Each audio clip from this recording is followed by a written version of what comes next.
ہماری پرانی انسانیت اس کے ساتھ اس لیے مسلوب کی گئی کہ گناہ کا بدن بیکار ہو جائے، تاکہ ہم آگے کو گناہ کی غلامی میں نہ رہیں، کیونکہ جو موا وہ گناہ سے بری ہوا۔ پس جب ہم مسیح کے ساتھ موئے تو ہمیں یقین ہے کہ اس کے ساتھ جئیں گے بھی۔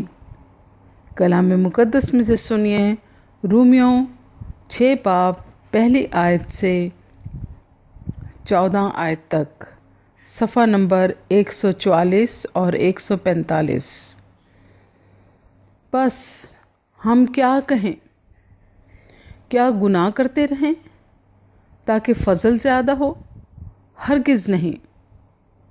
ہم جو گناہ کے اعتبار سے مر گئے، کیوں کر اس میں آئندہ کو زندگی گزاریں؟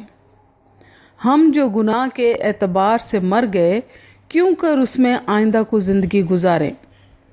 کیا تم نہیں جانتے کہ ہم جتنوں نے مسیح یسوع میں شامل ہونے کا بپتسمہ لیا تو اس کی موت میں شامل ہونے کا بپتسمہ لیا؟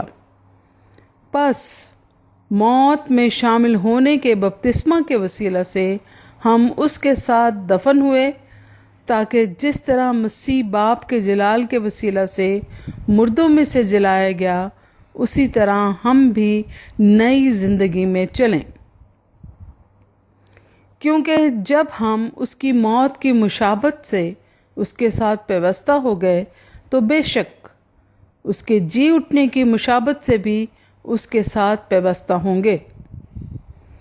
چنانچہ ہم جانتے ہیں کہ ہماری پرانی انسانیت اس کے ساتھ اس لیے مسلوب کی گئی کہ گناہ کا بدن بیکار ہو جائے، تاکہ ہم آگے کو گناہ کی غلامی میں نہ رہیں، کیونکہ جو موا وہ گناہ سے بری ہوا۔ پس جب ہم مسیح کے ساتھ موئے تو ہمیں یقین ہے کہ اس کے ساتھ جئیں گے بھی، کیونکہ یہ جانتے ہیں کہ مسیح جب مردوں میں سے جی اٹھا ہے تو پھر نہیں مرنے کا، موت کا پھر اس پر اختیار نہیں ہونے کا۔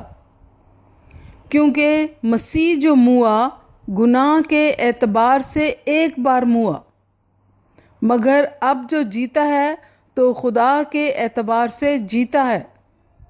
اسی طرح تم بھی اپنے آپ کو گناہ کے اعتبار سے مردہ، مگر خدا کے اعتبار سے مسیح یسوع میں زندہ سمجھو۔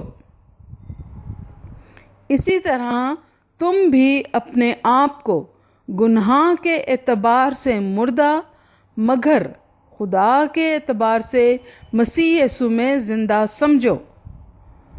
پس گناہ تمہارے فانی بدن میں بادشاہی نہ کرنے پائے کہ تم اس کی خواہشوں کے تابع رہو۔ پس گناہ تمہارے فانی بدن میں بادشاہی نہ کرنے پائے کہ تم اس کی خواہشوں کے تابع رہو، اور اپنے اعضاء ناراستی کے ہتھیار ہونے کے لیے گناہ کے حوالے نہ کیا کرو۔ اپنے اعضاء ناراستی کے ہتھیار ہونے کے لیے گناہ کے حوالے نہ کیا کرو، بلکہ اپنے آپ کو مردوں میں سے زندہ جان کر خدا کے حوالے کرو، اور اپنے اعضاء راست بازی کے ہتھیار ہونے کے لیے خدا کے حوالہ کرو، اس لیے کہ گناہ کا تم پر اختیار نہ ہوگا، اور اپنے اعضاء راست بازی کے ہتھیار ہونے کے لیے خدا کے حوالہ کرو، اس لیے کہ گناہ کا تم پر اختیار نہ ہوگا، کیونکہ تم شریعت کے ماتحت نہیں بلکہ فضل کے ماتحت ہو۔ کیونکہ تم شریعت کے ماتحت نہیں بلکہ فضل کے ماتحت ہو۔ آمین۔ کلام مقدس کے پڑھے اور سنے جانے سے سب کو برکت ملے، اور خداوند یسوع مسیح کے ساتھ روز بروز چلنے کی ہمیں بڑی قوت اور ہمت اور طاقت ملے۔ آمین۔